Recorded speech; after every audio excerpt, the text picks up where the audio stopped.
You know what I've been noticing for a while now? That mixtapes, especially basketball mixtapes, are disappearing out of nowhere. I haven't seen one good basketball mixtape within the last 5 years of my life. But the last good mixtape I seen was around 2020, and it was from Josh Christopher and Jalen Green, and also a couple other basketball players who were 5-star recruits in high school as well. So before TikTok started taking over, before kids had trainers and shit with median teams, there were basketball mixtapes. For all you little kids that didn't know, like, these mixtapes weren't just clips. There was culture, there was art, they were the internet's first sports and supernovas. But today, that era is fading. So what happened to these basketball mixtapes, and where did the magic go? So to understand the mixtape era, you have to go way back to a time when YouTube was just starting, when kids watched grainy 480p videos in computer labs and living rooms, and the N1 mixtape tour had just hit in the door of mainstream culture. The earliest mixtapes weren't polished, they weren't built for likes or followers, they were built for the streets. It was raw, authentic, and legendary. The N1 mixtape tour laid the foundation. Street ball legends like Hot Sauce, The Professor, and Skip to My Lou were being filmed like rock stars. These tapes circulated on DVDs, bootlegs, and cable television, bringing style back to basketball.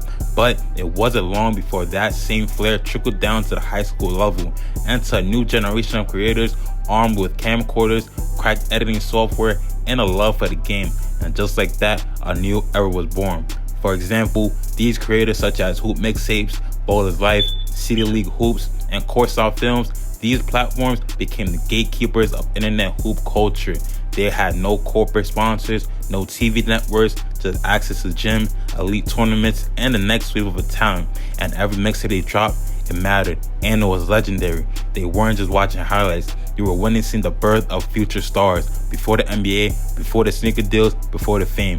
Players like Brandon Jennings, DeMar DeRozan, Lance Stevenson, and Derrick Rose built buzz through the mixtape circuit long before they were drafted. And also Austin Reeves, or Austin Rivers, I forgot his name. He had a crazy mixtape as well. But moving on back to the topic. Back then, a viral mixtape could change your whole life. Not just anybody could get a mixtape. You really have to be that guy in your city in order to get your mixtape done. College coaches took notice, scouts started watching them, fans built cult-like followings. And the first time ever, the internet gave the playground prodigy a platform. It wasn't just about stats, it was about feel, energy, style, swagger, and dominance. It was about creating a myth, and a mixtape, that was their mythology. Now, I'm gonna break down some of the most notable mixtapes, basketball mixtape of all time. Starting off with the one and only John Wall. Now, John Wall had it all. Jet-like speed, court vision, killer instinct, and a swag for days. This was a tape that made coaches, scouts, and fans treat YouTube like it was ESPN. From that moment on, every kid with a crossover wanted a mixtape like John Wall's. Next is 7th Woods, the 14-year-old phenomenon. This, bro, 7th Woods, this dude was dunking at 14, blocking shots, dunking on kids. His mixtape was insane. Like, I never seen a kid like 7 Woods before in my life. This dude was flying high in the sky. I think he had a 40 invert in high school at 14 years old, which is insane. His mixtape had millions of views. Everybody was going crazy over him, but his career, yeah, I don't know where his career went. Next is a Quill Card. He had nasty handles, hang time layups, jaw dropping passes, and he was talking trash like he owned a crowd. They were packed wall to wall just to see a Quill Card play. His mixtape turned him into a folk hero, an underground legend who felt more myth than man. Next is the one and only, the woman lover, the porn star lover, Zion Williamson. Now, Zion, this dude was 6'6", 285 pounds with a 45-inch vert, dunking on white boys like it was nothing. Now, some of you might say, ain't prove y'all wrong. He was playing against white boys. He wasn't playing against competition. Now that he went to Duke, he was killing the whole league. Now that he's in the NBA, he's doing his thing as well, but his personal issues just got to get sorted out. But back in high school, Ballers Life posted his official mixtape, and it was insane. I think he got over 1 million views by now. And this dude was dunking on everybody on the opposite team, blocking shots off the backboard, running the floor like LeBron, and moving like a guard while built like a linebacker. Zion broke the internet on a regular basis. His mixtapes weren't just big, they were event drops. By the time he got to Duke, he was already a global superstar. all because of his mixtapes. Now, I'm gonna give you some notable icons who had notable and iconic mixtapes as well.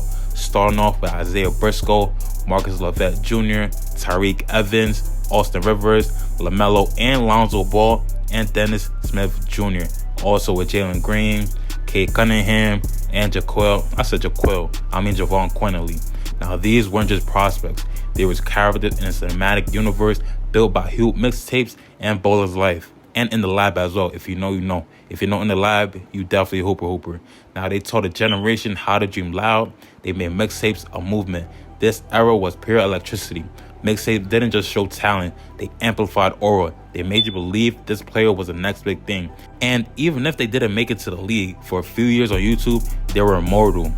Now, eventually, every golden era has come to an end. And by the late 2010s, the basketball mixtape scene started to fade into the background. The hype, the magic, the anticipation, it all started disappearing clip by clip, scroll by scroll. So what happened? Why did the mixtape lose their crown? Well, back in the day, mixtapes were the only way you saw these phenomenons and kids. A mixtape was a sneak peek into a hidden legend you never get to watch live. Now, every tournament is live streamed, every possession is on UEHL, every player has 20 YouTube channels tracking them. There's no mystery anymore. Mixtapes were myth making, but when everyone has footage, highlights lose their magic. Also, mixtapes were used as a marketing tool. Now, players have agents, managers, full media teams before they even in college or in the league. With Overtime Elite, G League Ignite, and NIL deals, players don't need a viral tape to get paid. They don't need 5 million views anymore. They just need the right connections. The mixtape became optional, not essential. So by 2020, the mixtape era had become a memory, a relic of a different internet, a different basketball culture, one built on mystery, momentum, and magic. And while the talent is still out there, the mixtapes, they just don't hit the same anymore. Not because the game changed, but because the world did. This wasn't just the death of a format, it was the end of a culture movement. While even though the golden era faded, the art of mixtape storytelling still lives on.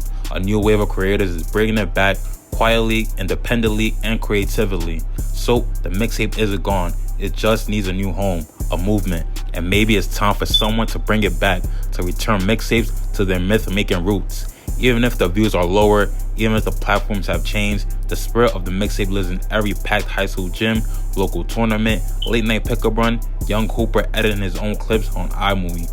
It lives on in the moment a kid dunks for the first time and someone yells, "Yo, that mixtape material," because mixtapes weren't just about perfection, they were about possibility. The mixtape era gave us stories, sounds, and stars we'll never forget about. It showed us that greatness doesn't start with a draft or a contract. It starts in a packed gym with a shaky camera, a crazy beat, and a dream. And maybe, just maybe, the next great mixtape isn't dead. It's just waiting to be made.